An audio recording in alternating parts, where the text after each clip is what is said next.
So, one of the big Nintendo news stories of the past few days has been the arrival of Banjo-Kazooie on the Nintendo Switch Online expansion pack, bringing this once beloved Nintendo icon back home, in a way. And I've had a bunch of people ask me if I've checked it out, what I think about it, being a big Banjo-Kazooie fan. And I'm like, no, guys, I already said I'm not subbing to this service. Like I said, I'm a big fan. I probably would have done like $50 flat. Like if you wanted to charge me $50 to play this N64 game on Switch, I probably would have bid, even though that's still ridiculously overpriced. But $50 per year, that's too steep. And I know you're thinking, ChiGuy, you're a big famous YouTuber with dozens of fans across the world. You paid $1,200 for a single Game Boy Color game, which that's true, I actually did.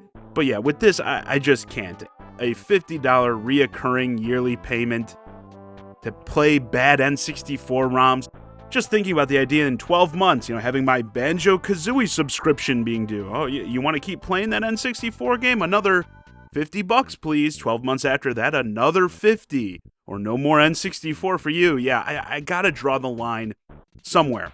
I will say I'm glad someone is doing something with Banjo-Kazooie. I mean, this IP has certainly been treated better by Nintendo than Microsoft, the actual owner, which is why I've been saying on Twitter, I don't get where people are coming from, thinking, Microsoft with the Activision Blizzard purchase is gonna, revive all these old IPs, yeah, because they've done such a great job with ones they already have, like Banjo and Conquer. But yeah, it is nice seeing this IP get some recognition, people experiencing it for the first time, many of which were introduced to Banjo and Kazooie through Smash Brothers. I think that's all great, especially since, this is technically a Microsoft IP, and Nintendo surely had to do some finagling, some work to get it on to the Switch. I know some people, when you bring up that it's a Microsoft IP, they'll be like, oh, well, Banjo-Kazooie was originally on N64 and all that, which, yes, that's true, but Microsoft owns them and the game.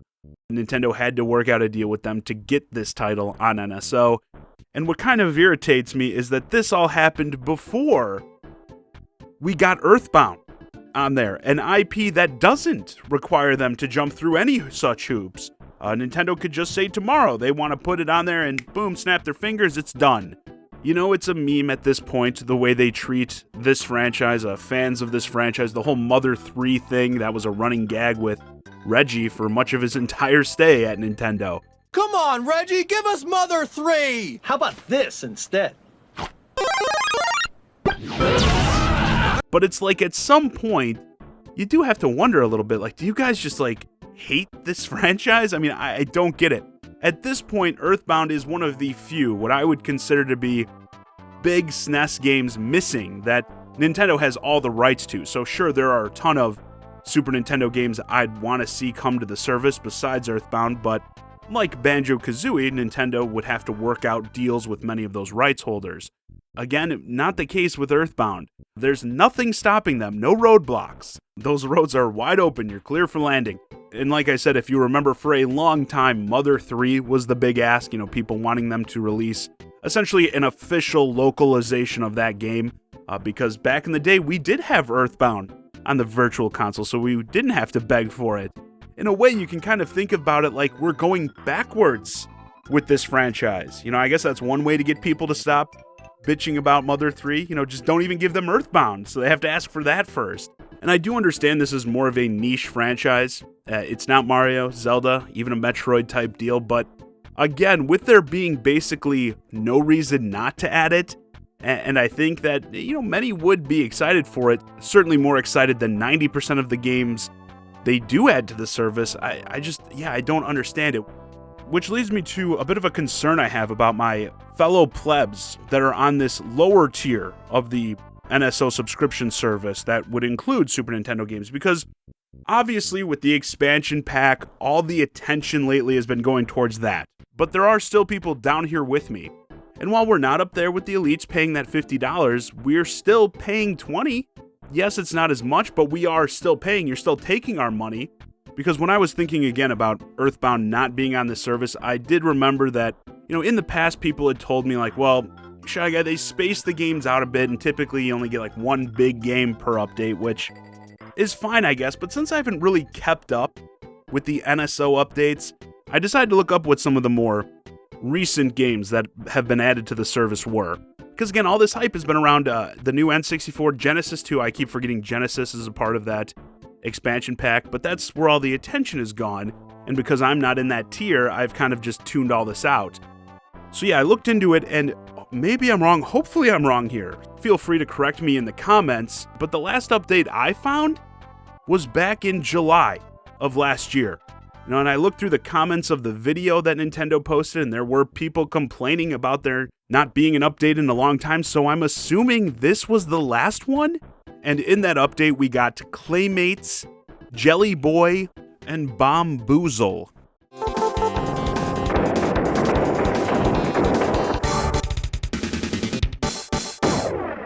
Wow. Obviously, no Earthbound included, and you're telling me it's been like 6 months since that update? Since we've gotten anything? I mean, I really hope I'm missing something here, but 6 months since we've gotten any new Super Nintendo games. And I know this is hard for fanboys to understand with their be grateful logic. You know, they believe no matter how much money you give these companies, whether it be $20, $50, $60, whatever, you should be grateful for getting anything in return. It's the only place I've ever seen this logic. You know, you should be grateful when giving someone money that you get literally anything in return. But to me, this is not okay. And I get the expansion pack is the shiny new thing. And if you're someone who's subbed to that higher tier, you might be okay with this. You just got Banjo-Kazooie, and you've got Majora's Mask, I think it is, coming next month. So yeah, you might be sitting there like, I don't really care if we don't get new SNES games. But again, there are people who don't get those N64 games or those Genesis games, and they are still paying money for those SNES games. Nintendo is still taking money from the cheaper subs, where, again, these SNES games are supposed to be like the big perk, and we've gone 6 months with nothing? Not even some shovelware? I mean, most people, again, pay yearly, and so you figure this is half of the year, half of the subscription time, with nothing? Just because you introduce a higher tier and you've got people who are willing to sub to it, doesn't mean you can just ignore everyone else. I mean, imagine if, like, Netflix introduced some deluxe tier for better movies or something, and then once that tier dropped, they just stopped putting up new content for everyone on the cheaper tier. It wouldn't fly. Nintendo, it's much harder, I get, because there are a lot of people in this community that will be happy. They're grateful again for anything Nintendo gives them. But yeah, this is just not okay. Nintendo really needs to get off their ass and add some new games to this tier. Just because you decided to add this new tier to separate the subscribers doesn't mean you just get to ignore half of them, or probably more than half of them. Certainly a good start would be putting fucking Earthbound on there. I mean, it's a complete joke that it's still not there. You got Microsoft games on there, but not your own? It's ridiculous. It'd be so easy for you to do. And this whole spacing the games out, you don't have that excuse anymore, okay? 6 months is more than enough space. Like I said, I'm going to be paying much closer attention to this from here on out. What I'm getting for this money I'm paying, because 6 months of nothing, that's not going to work. Anyway, with that, this video's a wrap. Let me know your thoughts on all this NSO expansion pack stuff in the comments. What do you think about Banjo-Kazooie, a Microsoft IP coming to the service before Earthbound? And how do you feel about Nintendo pretty much ignoring people on that lower tier of the service for, again, half a year now? Or should they just be grateful? Be grateful you got anything. As always, I'm the Shy Guy, Johnny Zakari, and thanks for watching.